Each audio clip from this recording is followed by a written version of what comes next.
সে ইমান বাড়ে এবং কমে।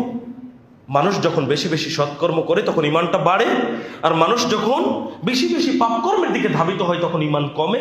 এটাই আহলে সুন্নাত ওয়াল জামায়াতের আকীদা। এই আকীদা আমাদেরকে পোষণ করতে হবে। এবার আসুন, সৎকর্মের মাধ্যমে ইমান বৃদ্ধি পায়। যতগুলো সৎকর্ম করলে ইমান বাড়ে তার মধ্যে অন্যতম গুরুত্বপূর্ণ আমল হচ্ছে কোরআন তেলাওয়াত, কোরআন বোঝা, অনুধাবন করা। একজন মানুষ কোরআন পড়ছে, সেখানে নানান ধরনের পাপকর্মের বিবরণ পড়ছে, সেখানে অনেক ফজিলতপূর্ণ নেকির কর্মের কথা পড়ছে, আবার জাহান্নামের শাস্তির কথা পড়ছে, কিয়ামতের ভয়াবহতা সম্পর্কে সে পড়ছে, অনুধাবন করছে, জান্নাতের অফুরন্ত সুখের কথা সে পড়ছে, অনুধাবন করছে। এই সব বিষয় যখন তার মধ্যে প্রতীত হবে, তার ভেতরে যখন অনুভূত হবে, তখন তার ঈমান বেড়ে যাবে।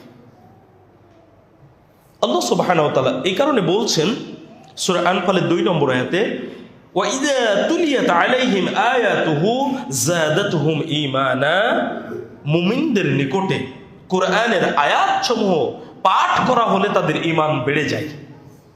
কিন্তু আমাদের অবস্থা কি? আজকে যারা আমাদেরকে কোরআন শোনানোর জন্য আসে তাদের অবস্থাটা কি?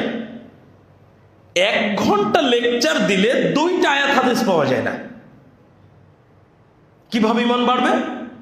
যেই লোকটা বক্তব্য শুনতে এসেছে ঈমান বৃদ্ধি করার জন্য, সেই লোকটা বক্তব্য শুনে গিয়ে ফজরের নামাজ পড়ে না, কি ঈমান বৃদ্ধি পেল? তাহলে কি বক্তব্য হয়েছে? সেই দরদ নেই। আজকে বক্তব্যের মাঠগুলো হয়ে গেছে পেশাদারিত্বের জায়গা। চাকরি বাকরি করতে হয় না, ব্যবসা বাণিজ্য করতে হয় না, মুখ দিয়ে সিনেমার গল্প বললেও টাকা দেয় লোকে। আমি অবাক হয়ে যাই। গান শোনার জন্য কোনো নর্তকী, কোনো শিল্পীকে যদি আনা হয়, অনেক মুসলিমরা যাবে না, তাই না? কিন্তু যাকে কোরআন সুন্নাহর কথা বলার জন্য নিয়ে আসা হলো, লোকে কি জানে না কেউ এসে গান শোনাবে? লোকে গেল কোরআন সুন্নাহর কথা শুনতে, গিয়ে হিন্দি গান শুনতে পাচ্ছে হুজুরের মুখে। ওই শিল্পীর চাইতে এটা বেশি মজাদার। কেন জানেন? এ তো ধর্মের লেবাস পরে ধর্মকে ব্যবহার করে মানুষকে গান শোনাচ্ছে।